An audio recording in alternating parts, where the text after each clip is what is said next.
Nós conversamos em multiplataforma pela Rádio Câmara FM Bauru e na região pelo 93,9 e também pelos canais 10 da NET e 60.3 UHF digital pela TV Câmara. O deputado federal Arlindo Chinaglia, o senhor que recebeu o projeto desta integração em multiplataforma lá em Brasília. Você já tinha comentado, na verdade, quando eu presidente da Câmara fui nesse período, nós conseguimos instalar a TV Câmara digital. Até então só o Senado que tinha, e o ministro de Comunicações da época estava resistindo muito.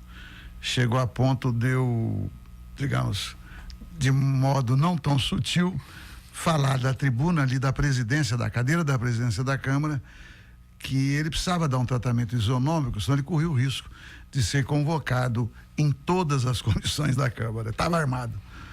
Então ele aí, a partir daí, foi mais atencioso e foi, de fato, Bauru, depois das assembleias legislativas, as câmaras municipais, Bauru, eu não tenho certeza, mas ela foi... a primeira do interior do país. Exatamente. Eu ia falar isso, eu não tenho certeza, o que eu me lembro é que ela foi a primeira, então, mas foi também por iniciativa de vocês aqui. Agora, então, deputado, o importante dessa história, para lembrar, mas falar de comunicação, é que muda muito o paradigma, para aproveitar para o senhor comentar, do parlamento antes da televisão e do rádio integrados e do parlamento que está na casa das pessoas, hoje inclusive na plataforma eletrônica, no Facebook, no YouTube, enfim, mudou muito o sistema de comunicação e de conhecer e saber o que o deputado fala e vota. Eu acho que a informação é um bem público.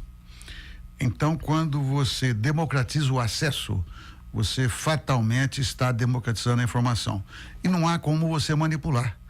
Não há intermediário quando você assiste um parlamentar ou quem quer que seja falando ao vivo, por exemplo. Então, não há intermediação, portanto, não há manipulação.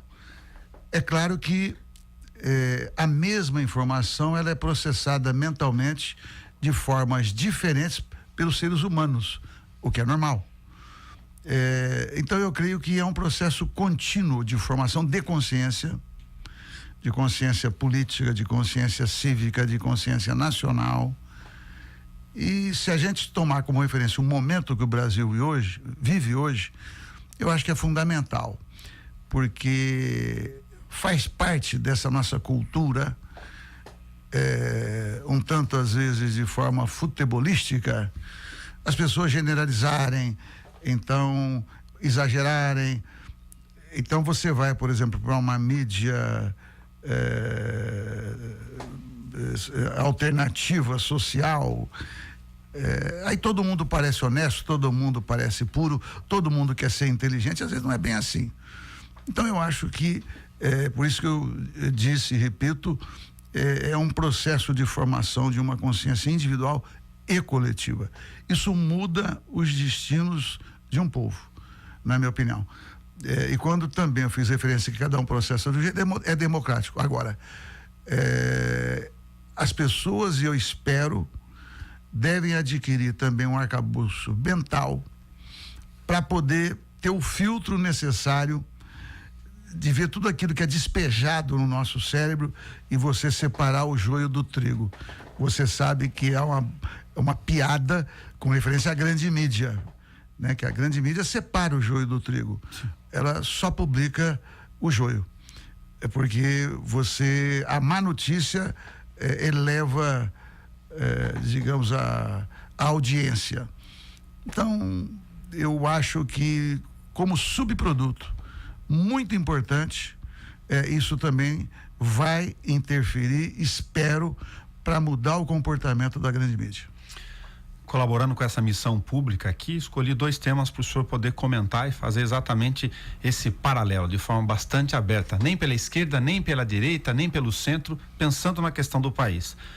Crise econômica, dificuldade de discutir novos formatos de campanha e de financiamento eventual público da campanha. Recentemente, nos últimos dias, discutiu-se nos jornais da grande imprensa a formação de um fundão. Imediatamente, para o brasileiro do dia a dia, sem nenhum juízo de valor, isso caiu mal, pensando na situação econômica, em outros fatores e valores de informações que ele tem no dia a dia. O que é real dessa proposta? O que é real de sair da reforma política, se é que ela vai poder ser conduzida nesse ambiente, neste momento, deputado? Isso, de certa maneira, reforça o comentário que fiz antes, de que às vezes as pessoas elas reproduzem, mesmo sem uma reflexão aprofundada, aquilo que é comentado numa rádio, aquilo que alguém fala numa televisão. Então vamos aos fatos. Claro. Primeiro, quem é que defende o modelo atual do sistema eleitoral? Porque teria que aparecer jornalistas, inclusive, para dizer: é bom ter caixa 2, é bom você votar para deputado no candidato A do partido A e eleger um outro candidato D de um partido D. Isso acontece, então, de você votar num candidato tanto para vereador quanto para deputado, e você vai acabar contribuindo para eleger um outro candidato de outro partido que pode pensar diametralmente de forma oposta àquele que você votou. Então, primeiro, fala assim: não, eu estou de acordo com isso. Só que não vai aparecer. Então, esse mesmo comportamento de suposto horror, na minha opinião, faz parte da superficialidade da análise. Porque nada presta, então, é aquele padrão... Tudo está ruim. Hein? Nada presta e tudo está ruim, continua assim. E é aquele padrão de análise conspirativa. Quando não tem profundidade, então, conspira. Aliás, o Papa, de novo, fez um grande serviço para a humanidade. Ele colocou na porta de entrada do escritório dele o seguinte: não reclame. As pessoas que reclamam não ajudam a resolver os problemas. Eu concordo integralmente. Como eu sou médico, eu sempre procurei treinar o cérebro para resolver problema e não para ficar lamuriando. O Papa recomendou exatamente isso. Então, eu estou cada vez mais fã do Papa. Voltando. Então, quem é que defende, por exemplo, que a empresa de ônibus financia o candidato a prefeito e quando houver o aumento da passagem de ônibus, ele vai ficar tranquilo, porque aquele prefeito aquele candidato que foi financiado virou prefeito. Dá para acreditar que não tem nenhuma relação entre o financiamento empresarial e as medidas administrativas ou legislativas que vão ser tomadas depois? Tem que aparecer alguém que defenda isso. Ou, para quem acha que a democracia não tem custo, fala: vamos acabar com a democracia. Nós vamos resolver todos os problemas à bala, para exagerar na comparação. Claro. Porque a política é, digamos, um instrumento onde você resolve guerras, onde você pode oprimir, mas também pode libertar. Exemplo, Mandela. Então, outro dia, uma revista semanal botou uma foto do Lula e disse: você votaria num condenado? Aí imediatamente saiu a seguinte resposta pelas redes sociais, né? Mandela foi condenado, passou 27 anos preso, em regime forçado, foi prêmio Nobel da Paz e é um ícone mundial, o que é verdade. Aí colocaram: Gandhi foi alguém que foi condenado e é o Gandhi, assim sucessivamente. Mas para dizer o quê? Eu estou aqui mostrando, primeiro, a manipulação. Claro. Né? O famigerado senso comum. E as pessoas às vezes não se dão conta. A maioria se dá conta, né? Então, e de repente é comum as pessoas dizerem: olha, antes do qualquer coisa, não era mais importante fazer a reforma política? Então, eu estou dizendo várias coisas para demonstrar o que tudo isso que nós estamos conversando existe na sociedade. Então, nos cabe, portanto, estabelecer o que é importante e ter informação. Esse exemplo do dono da empresa de ônibus financiar candidato acabou. Por que acabou? Porque o Supremo Tribunal Federal proibiu o financiamento empresarial de campanha. exatamente para que o voto não fique aprisionado pelo poder econômico. Um grande avanço. Bom, se não vai ter financiamento de empresa, qual foi a experiência da última eleição municipal? Quando se permitiu que os candidatos se autofinanciassem, apareceram vários Dórias. O próprio Dória, milionário, que gastou milhões e milhões e milhões na campanha dele, ganhou. Aquele que acabou eleito prefeito em Palmas, um colombiano, milionário, gastou muito dinheiro supostamente do bolso dele e ganhou. Então, temos que corrigir ou não? Ou nós queremos que os milionários comandem o país? Tentando avançar numa pequena contribuição, tentando imaginar o senso comum para o nosso bate-papo aqui. Eu acho que é meio latente para quem está fazendo uma reflexão que temos que corrigir. A ideia que o professor discutir é se temos que corrigir em mais de uma ponta.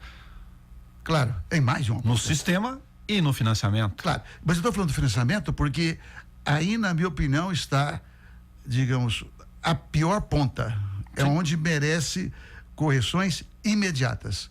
Voltando, se não vai ter financiamento empresarial, aqui não há cultura. Quem é que no Brasil, principalmente na grande massa pobre, vai colocar R$1 numa campanha, ou para deputado, ou para presidente da República? Não vai colocar.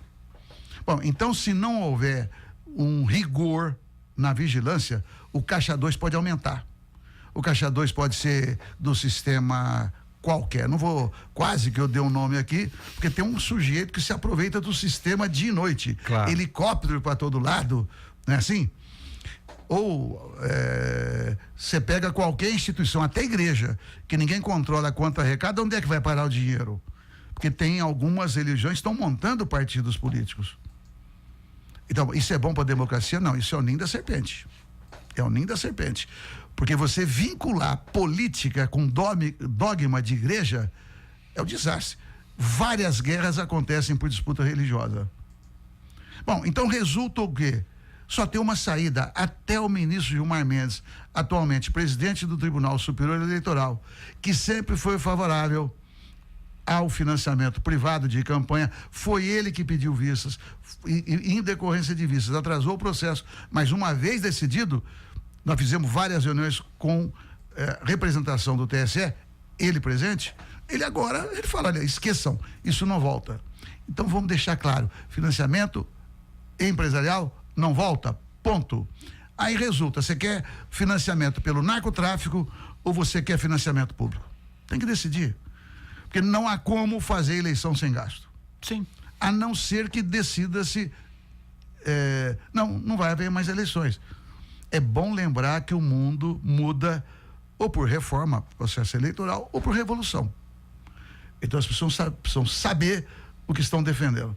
Outro dia o comandante do Exército, ele deu uma gozada, fez uma brincadeira, ele falou assim, ele não usou a palavra maluco, mas a construção da frase era essa, né? Que aqueles que defendem intervenção militar constitucional já. Como é que é de intervenção militar constitucional? Graças aos céus, os comandantes militares atuais e alguns anteriores que eu conheci, são pessoas altamente conscientes do papel constitucional das Forças Armadas. Vou tentar ver se tem algum fio de esperança nisso. Nesse meio eu vou chegar lá. Da definição entre o joio e o trigo, tem espaço para uma Câmara que sempre é heterogênea, mas nessa convulsão a que ela está submetida por várias razões, de um caminho entre tentar elaborar o conceito de que financiamento público é parte do processo da construção, do fortalecimento da democracia ou de sua sobrevivência, sem a regra anterior, mas com também outras regras eleitorais, que não seja a lista de partido eventual, não sei qual que é a posição do senhor, mas o voto distrital, enfim, um conjunto de medidas mínimas que possam equilibrar um pouco esse jogo tão desigual. Mas eu estou tentando demonstrar que, primeiro, o financiamento empresarial é um mal na política. Segundo, felizmente o Supremo Tribunal Federal proibiu. Terceiro, não vai voltar. Quarto, ou se faz eleições ou não se faz eleições. Como eu defendo que haja eleições, Então nós temos que ver como financiar. Aí eu provocativamente falei, é o narcotráfico, só as igrejas, é o sistema S, o que é? O que é que vai financiar? Porque é muito melhor, vocês, na minha opinião, estabelecer um teto do que vai ser gasto. Teto. Eleição não pode ser tão cara. Sim. Tem que saber, todo mundo saber como é que aquilo vai ser gasto. E aí eu acho que é o grande avanço.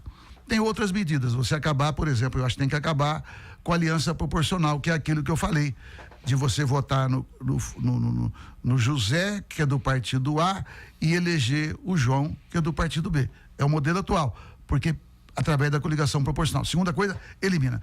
Essas duas coisas significam um brutal avanço. A lista chamada pré-ordenada, que você, digamos, fez uma abordagem não definitivamente crítica, mas você, de alguma maneira, reproduziu aquilo que muita gente fala. Coloquei na mesa do jogo. É claro. Fala assim, não, mas eu vou perder o direito de eu votar? Eu já provei que ele não tem esse direito de votar. Não tem, porque ele vota num e elege outro. Na maior parte das vezes, o que é pior. Pelo sistema atual. Pelo sistema atual. Bom, aí você fala, mas a lista pré-ordenada, a pessoa vai perder o direito de votar naquela pessoa? Eu já falei aqui, em Bauru, numa outra entrevista, que quando eu fui perguntado de candidaturas locais. Eu penso o seguinte, quando alguém for votar na Câmara Federal ou no Senado, ninguém pergunta como é que Bauru vota, como é que Franca vota, como é que São Paulo vota, como vota o partido tal qual ou outro. São os partidos que se posicionam. Não é pelo endereço, né? Sim. Porque se o endereço fosse tão perfeito, ninguém morava numa cidade que tivesse ladrão, assassino, né, pedófilo. Eu estou botando para quebrar do palavreado para deixar bem claro o seguinte: temos fugidos do senso comum. Então, por que quando você vota em alguém para deputado, há uma cultura, não, eu voto na pessoa, não importa o partido? É uma meia verdade, sabe por quê? A maior parte das pessoas, dali 5 meses, não lembra em quem votou. Não lembra. O processo de identificação realmente é completamente desfacelado na maior parte das relações. É isso, não lembra. Bom, isso é bom para a democracia?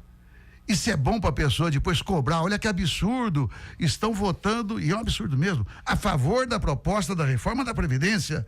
Vai detonar minha aposentadoria, vai detonar a aposentadoria até daqueles que vão nascer. Mas por que votou nele?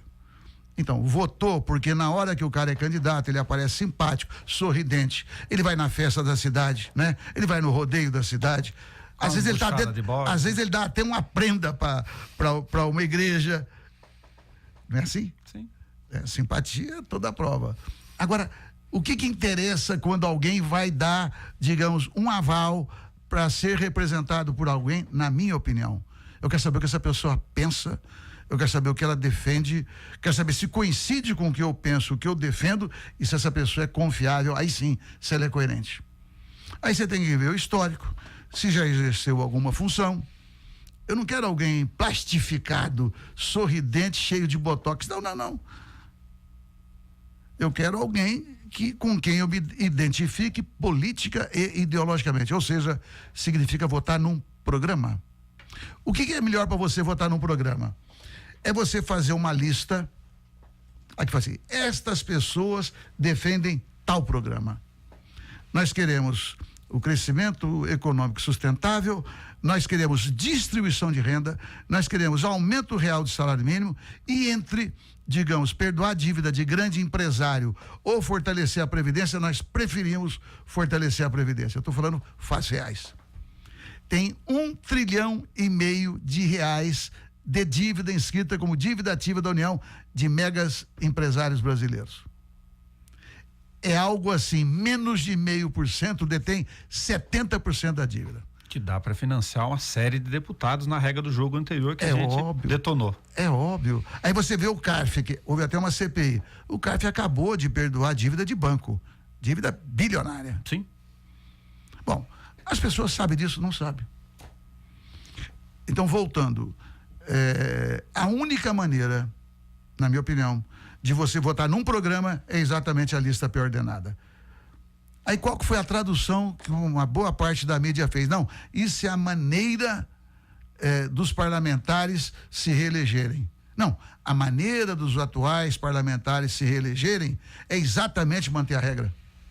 É exatamente o contrário. Porque já estão ganhando. Estão pensando numa questão objetiva. Se a regra do jogo interessa ao quadro atual, é difícil ela ser modificada ou estou sendo ilusório demais aqui? É muito difícil. Não, você matou a charada. Eu, quando fui presidente da Câmara, em 2007, eu coloquei em plenário para votar o relatório do Caiado, do DEM. Na época, acho que ele ainda era PFL, eu não sei se quando é que mudou o nome do partido. Sim. Não lembro mais. O PT e o PFL, ou o PT e o DEM, fomos até o final defendendo exatamente o financiamento público de campanha e lista pré-ordenada. Quem recuou foi o PSDB, porque o relatório do Caiado tinha sido aprovado por amplíssima maioria na comissão. Aí o PSDB fez as contas, achou que ia sair prejudicado e ali ele rompeu aquilo que ele mesmo vinha defendendo, como está acontecendo agora. Então, o grande risco que está para acontecer, e nós estamos lutando para que não ocorra, é o chamado Centrão. Centrão não, desculpa, Distritão. Distritão. O que é o Distritão? Você lança candidatos, vários, por exemplo, aqui no estado de São Paulo. O estado de São Paulo elege 70 deputados, aí você escolhe os 70 mais votados. O que significa que vai acontecer com os partidos políticos? Desaparecem, na prática. Não tem sentido. Não é verdade? O que significa... lista de festa de casamento, quase. Hein? Lista de festa de casamento. Escolha aqueles que podem dar o melhor presente. Exatamente. Boa comparação. Quer dizer, então você acaba com o partido, aí se você é um radialista ou um repórter que aparece na mídia, você passa a ter chance, né? Se é um artista, de preferência famoso, você tem chance. Se for um futebolista, então, melhor ainda. É gol. Exatamente, é gol. Quer dizer, é ridículo, na minha opinião. Sim. Porque eu volto ao mesmo ponto. Os destinos do país não se faz com celebridades. Pode ter até celebridade inteligente, comprometida com o país, mas não é a norma. Fama é uma coisa, capacidade, responsabilidade não necessariamente andam juntas, né? Há felicidades de gente carregar as duas coisas. Então vamos por medo sério. É perigoso o Distritão? É perigoso. Você fala perigoso se de acontecer? Passar. Hoje, exatamente usando a suposta ameaça da lista pré-ordenada, então estão defendendo o Distritão. O Distritão é uma eleição muito mais cara, porque é o seguinte, o sujeito ele vai disputar uma vaga contra todos os outros candidatos, né? A eleição mais cara é de prefeito, não é de vereador ou de deputado, é de prefeito. Então, eu creio que nós temos, na minha opinião, tem que evitar o Distritão, e para isso, aí eu quero deixar para o final para dar uma flexibilizada, nós admitimos, inclusive, flexibilizar a própria lista. O que é flexibilizar a lista? Então você tem lá um rol de candidatos que representam uma determinada visão de mundo. Mas eu quero votar na Maria, mas ela está em 10º lugar. Se muita gente votar na Maria e ela for a mais votada daquela lista, o João, que era o primeiro da lista, desce e a Maria passa a ser a primeira da lista. Misto dentro da lista. Então isso, o apelido é lista flexível. É uma concessão. Por que é uma concessão? Porque continua um aspecto muito ruim da disputa eleitoral, que é a disputa dentro de cada corrente de pensamento ou dentro de cada programa. E aí resulta em comportamentos ridículos. O que é comportamento ridículo para mim? É assim, vem o presidente da República, aí tem um deputado que não tem papel nenhum para estar ali, ele só estica o pescoço e fica na famosíssima posição de papagaio de pirata. Aí se tem um governador ou até mesmo um prefeito importante que está lá fazendo discurso, então fica aqueles supostos importantes do lado que não tem importância nenhuma, fazendo uma cara compatível com aquela solenidade. Então, isso tem nome, né? Tem nome. É a famosíssima idiotia parlamentar. Quer dizer, então, eu acho que quando você falou este Congresso, qual é o problema deste Congresso? Está desmoralizado. Está desmoralizado. Sim. Né? Quem começou a comandar a Câmara no início da legislatura, que montaram uma equipe, começou na própria disputa da presidência da Câmara. Bom, hoje muitas coisas apareceram. A gente não sabe o que é verdade, o que não é verdade. Agora, o fato é que aquilo gerou uma suspeição, né? Então, o pessoal que ia para a rua, batia a panela, né?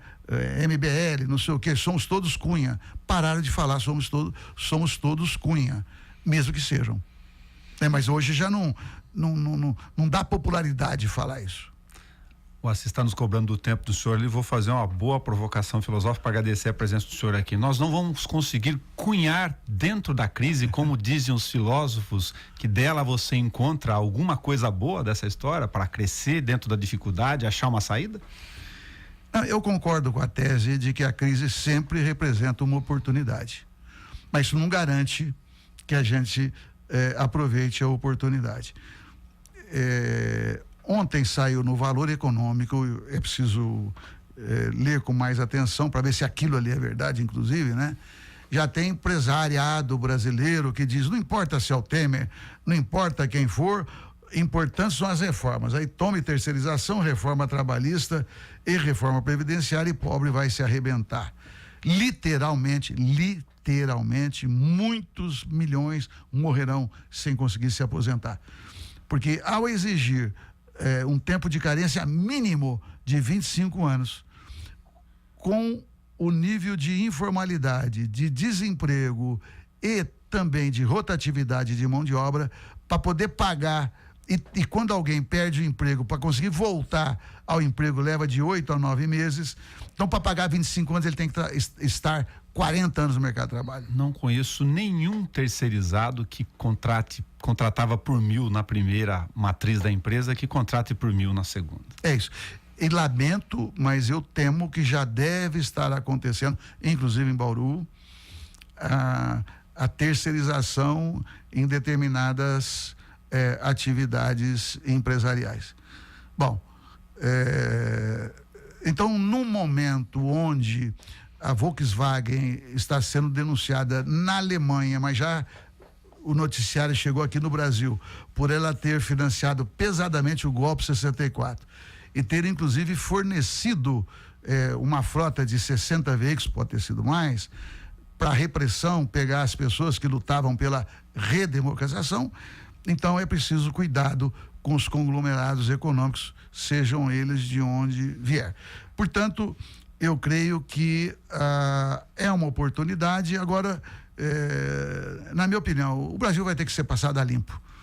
Então, desde o Aécio, que acabou sendo flagrado pedindo grana para o Joesley, mas que ia em atos de combate à corrupção, até outros, eu acho que deveriam ser candidatos, se conseguirem nos seus partidos, para a gente poder fazer o debate. Então, eu acho que para garantir a democracia, mais democracia, para garantir, tirar o Brasil da crise, tem que discutir projeto, né? Então, por isso tudo que eu quero agradecer também pela oportunidade. A reforma política é importante, mas eu gostaria, assim, que ela viesse também combinada, se possível, com uma reforma tributária, porque quem mais paga impostos no Brasil são os pobres. Sim. Tá, muito obrigado da contribuição. A gente ficaria com o maior prazer conversando sobre todas essas questões aqui, mas está lançado. E sem poder da heresia da palavra, oremos então diante da dificuldade. Não, eu quero agradecer também e te parabenizar, porque você pautou e me permitiu também expressar de maneira, eu diria, bastante clara, clara no sentido de não tergiversar, não fiz mediações, porque eu acho que mediação demais faz mal. Faz mal. Faz mal porque parece que as coisas não são como devem ser, isso gera dúvida. Então agora, já que a sociedade está polarizada, eu acho que nós temos que corresponder, né? Nas ideias.